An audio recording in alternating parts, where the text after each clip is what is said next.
Hey, salutations bande de Yule, c'est le Don, j'espère que vous allez bien. Aujourd'hui on se retrouve pour parler du chapitre 936 de One Piece, chapitre assez mouvementé et où l'intrigue commence enfin à bouger sérieusement. Sur ce, si vous êtes prêts, c'est parti. Et ce chapitre commence ni plus ni moins que dans la carrière où se trouvent Raizo et Luffy. Raizo qui a fait la rencontre de Kawamatsu, l'un de ses anciens camarades. Mais les retrouvailles seront de courte durée, et avant que Raizo ne se fasse repérer, les deux auront le temps d'échanger quelques informations. Et par la même occasion, une petite larme pour Raizo. Et on apprendra que ce fameux Kawamatsu est en réalité prisonnier depuis désormais 13 ans, et qu'en plus d'être enfermé au trou, celui-ci est retenu par une chaîne. On peut peut-être penser qu'il s'agit là en réalité d'un monstre de puissance, et donc que toute la sécurité qui est concentrée sur lui n'est pas à prendre à la légère. Et après que Raizo lui ait donné la date de la bataille finale, le prisonnier annonce dans le plus grand des calmes qu'il se tenait prêt au combat, et demande en priorité à Raizo de le délivrer lui, chose qui sera difficile parce qu'en réalité, Raizo a non seulement besoin des clés des menottes du prisonnier, mais en plus de la grille où il est enfermé. Grille qui n'a pas été ouverte depuis très longtemps selon les geôliers. Et maintenant, pour éviter d'ajouter du travail à celui de Raizo, voilà, le mec doit libérer tout le monde comme ça. Est-ce que la solution ne résiderait tout simplement pas dans la force physique? Et dans l'idéal, il faudrait péter cette grille. Et la personne la plus proche ayant le plus de force physique, jusqu'à preuve du contraire, c'est Luffy. Et bon, il y a aussi Queen, mais on n'a encore jamais vu ses aptitudes. Queen, justement, qui a réservé pour l'exécution de Luffy, accompagné de Yogoro le Fleuri, tout simplement un jeu de sumo. Jeu avec une petite subtilité parce que oui, les condamnés, voilà, reçoivent un collier qui peut potentiellement les décapiter. Personnellement, j'ai vu ça comme un prétexte pour que Luffy et Yogoro restent plus longtemps dans la prison. À moins, bien sûr, que Luffy arrive à se séparer de ce collier à l'image de Rayleigh dans la salle des ventes aux esclaves. L'un des petits tricks du Seigneur des Ténèbres. Mais dans le fond, ça aurait été bien que Rayleigh apprenne ce genre de truc à Luffy. Mais bon, après tout, Luffy, lui, c'est pas quelqu'un qui est dans le doigté. On va plutôt dire qu'il est bourrin. Et pas mal chanceux, du coup, peut-être qu'il y aura une intervention extérieure pour le libérer de ce collier. Et ainsi dit, pour que Luffy participe à ce jeu de sumo, au même titre que Yogoro, on lui retire tout simplement ses menottes en granit marin. Et Luffy, lui, qui est plus dans le ressenti,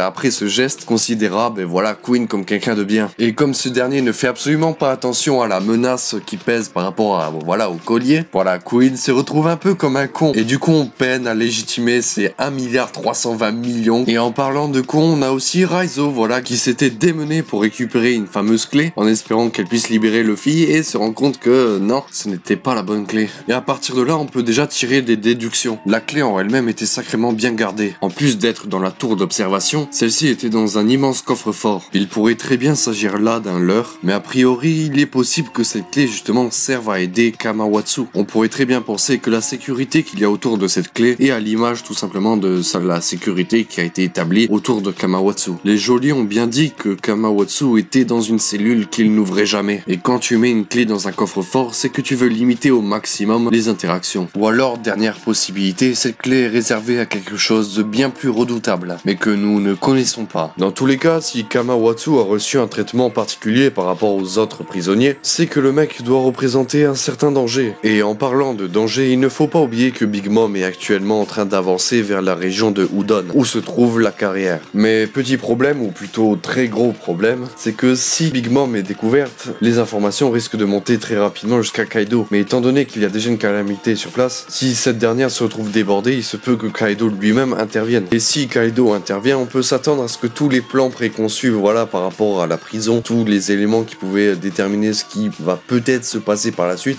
tout ça va changer, tous les plans vont changer. C'est peut-être aussi pour ça que je me dis que finalement, peut-être que Big Mom ne va rien faire par rapport à la carrière et à là où se trouve Luffy. Je pense sincèrement que Oda en serait capable. Bref, passons. Tout ça pour en arriver au fait que l'exécution, une fois commencée, on assiste tout simplement à un énorme manque de respect de la part de Luffy. Ah oui, parce que ce dernier n'a même pas fait l'effort de se battre et termine tous ses adversaires avec le haki des rois. Du coup, voilà, on constate sans problème que le mec, voilà, il en faut plus pour la battre. Et maintenant, pour qu'il puisse vraiment se déchaîner, est-ce que Queen va faire appel au directeur ou au vice-directeur? Ou alors est-ce que Queen va carrément monter sur le ring pour se mesurer à Luffy? Ah ça, je demande qu'à voir. Ah oui. Ah oui, hein. Et maintenant, il ne faut pas oublier que l'un des enjeux, plus que la vie de Luffy, c'est tout simplement la vie de Yogoro, personnage de légende à travers Wano Kuni qui peut aider la cause et la rébellion. Et s'il y a bel et bien un combat entre Luffy et Queen, on peut s'attendre à ce que le petit vieux se fasse complètement dépasser par les événements et, je sais pas moi, à la moindre onde de choc entre deux attaques puissantes, le mec commence à décoller à 300 milliards de kilomètres de haut. Oui,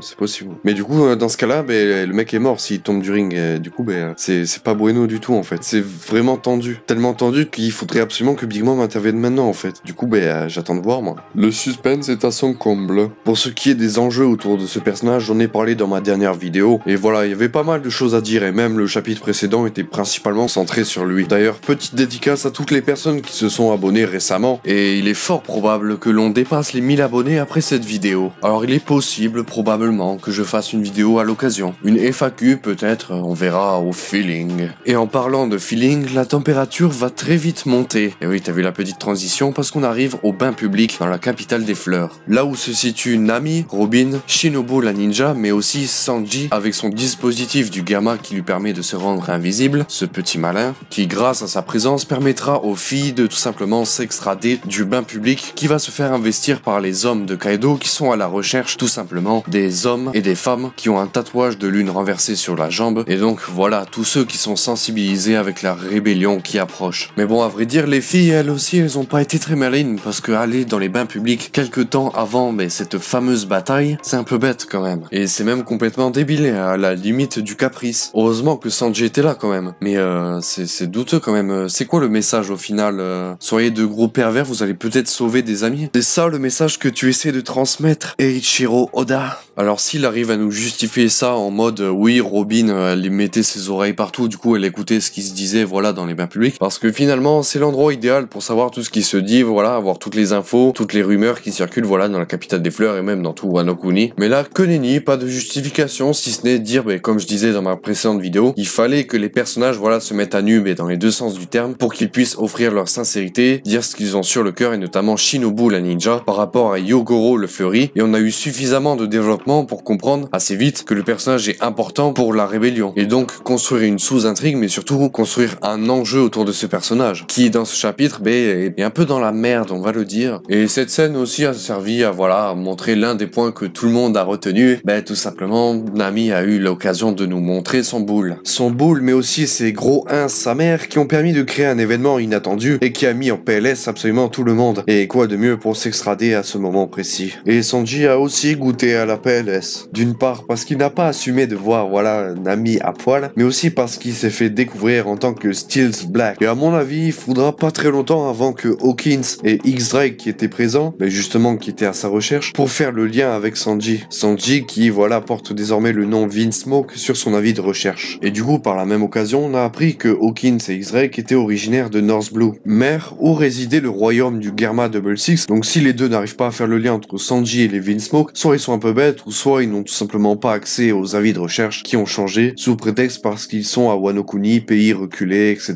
etc. Dans tous les cas, et tout ça pour dire que la couverture des Mugiwara a tout simplement chuté, parce que Hawkins a reconnu Nami, et en plus de ça, et le pire, c'est que le plan de Kinemon va tout simplement tomber à l'eau, parce que les principaux membres de la rébellion, le peuple va tomber, et tout ça à cause d'un maudit tatouage sur leurs jambes. Et pour dire vrai, on pouvait s'y attendre que voilà, le secret allait tomber, parce que déjà, c'est rare que dans One Piece, un plan se passe comme prévu, et là, à partir du moment où Big Mom a débarqué, là, c'est bon, on pouvait oublier. Là, mon gars, c'est plié. Et du coup, à la fin de la scène, on apprend de Sanji, justement, une triste nouvelle. Les 3 plus anciens camarades de Trafalgar Law, le bol au sable, ont été capturés, et afin d'appâter ce dernier, justement, avec les Mugiwara, le plan de Kinemon qui va échouer, et maintenant les hommes de Trafalgar qui se font découvrir, tout ce beau monde se retrouve dans de beaux draps. Et bien maintenant, faut oublier la gloire et faut se débrouiller, faut survivre. Et étant donné que l'eau est assez puissant, ils ont dû lui réserver un petit comité d'accueil. Et justement, quand Kaido, après avoir laminé Luffy comme il se doit, il avait dit qu'il s'occuperait de l'eau à un autre moment. Du coup, est-ce que Kaido va débarquer pour de bon pour s'en prendre à l'eau? J'ai du mal à y croire, mais si ça doit se faire, ça me choquerait pas. Le nouvel enjeu qui s'impose désormais, c'est de faire en sorte à ce que l'eau ne se fasse pas appâter bêtement et se fasse capturer derrière. Putain, la situation de tout ce beau monde est bien compromise. Mais du coup, ça fait du bien à l'intrigue parce que ça relance l'intérêt. Nos héros font face à de nouvelles difficultés et pas des moindres. Et déjà qu'avec la rébellion, voilà, les mecs espéraient recruter 5000 hommes et qu'au final, ils en ont 500, on se dit que finalement, ça va être beaucoup plus dur que prévu. Et surtout maintenant qu'on sait ce qui se passe dans la prison et les nouveaux enjeux qui ont été mis en place. Et malgré tout, avec les critiques que j'ai sorties dans ma dernière vidéo, je reste malgré tout assez hypé sur cet arc. J'avais vraiment peur que ce soit trop facile pour les personnages principaux, mais là je me suis vite rendu compte que ça va au-delà de ce que j'aurais pu imaginer. Et du coup je suis assez satisfait. On va enfin pouvoir passer à la dernière partie de cette vidéo. Comme la dernière, on va se consacrer sur Zoro. Zoro qui dans les derniers chapitres nous était présenté comme assez paniqué, et pour une bonne raison, tout simplement parce qu'il s'était fait piquer le Shisui. Shisui est récupéré par un collectionneur d'armes qui nous est présenté dans une mise en scène qui fait penser au mythe de Benkei. Et si tu ne sais pas qui c'est Benkei, bah triste vie à toi, parce que c'est tout simplement le mec badass, le plus badass de toute l'histoire de la badasserie, le mec qui est mort debout telle barbe blanche après s'être pris une salve de flèches, mais qui d'autant plus son mythe est assez connu pour le simple fait qu'il a affronté 999 individus et a perdu contre le 1000e. C'est beau. Et pris d'admiration lors de sa défaite, il a fait le choix de devenir le disciple de cet individu. Et cette bataille a eu lieu sur un pont